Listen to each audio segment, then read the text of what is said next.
everyone, welcome back to NIEL and you are with me Prakshi. Have you ever wondered हम बहुत सारे sentences में because of, owing to, on account of या due to use करते हैं, but अगर हम देखें तो सबका मतलब सेम ही होता है, के कारण या की वजह से.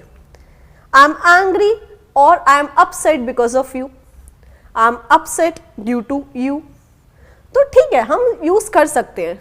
But today we'll see the appropriate use of all four. Before starting, I'll tell you a simple difference.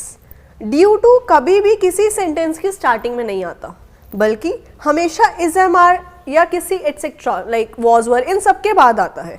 Whatever is happening because of you. ये जो कुछ भी हो रहा है सिर्फ तुम्हारी वजह से हो रहा है या तुम्हारे कारण ही हो रहा है. Or you can say whatever is happening is due to you. अब हमने भी पढ़ा कि ड्यू टू यू से पहले इज एम आर या ऐसे कुछ आता ही आता है और उसके तुरंत बाद हम लगाते हैं due to. We can have one more example here. वर्षा के कारण हमने मीटिंग रद्द कर दी. Because of rain we cancelled the meeting. But अगर मैं बोलूँ due to rain we cancel the meeting तो ये गलत है. We can say owing to rain we cancel the meeting और on account of rain we cancelled the meeting.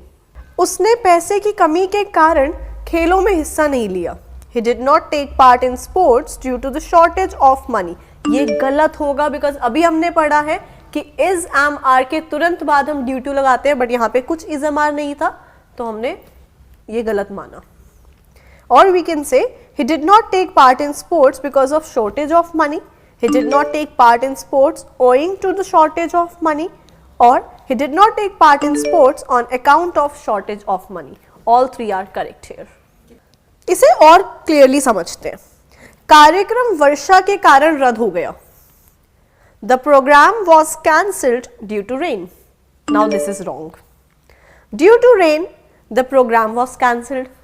Now this is also wrong. The correct one here is the cancellation of program was due to the rain. As we mentioned कि यहाँ पे कुछ होना जरूरी है, उसके तुरंत बाद हम लगाते हैं किसी helping verb. Basically is am are was were we will like this. So the correct one is the cancellation of program was due to rain. Last but not the least for today is ज़्यादा काम करने की वजह से वो बीमार हो गया. And now you will be telling this in comment section. I hope you are clear with this today's lecture. See you in the next lecture. Till then, keep learning, keep smiling.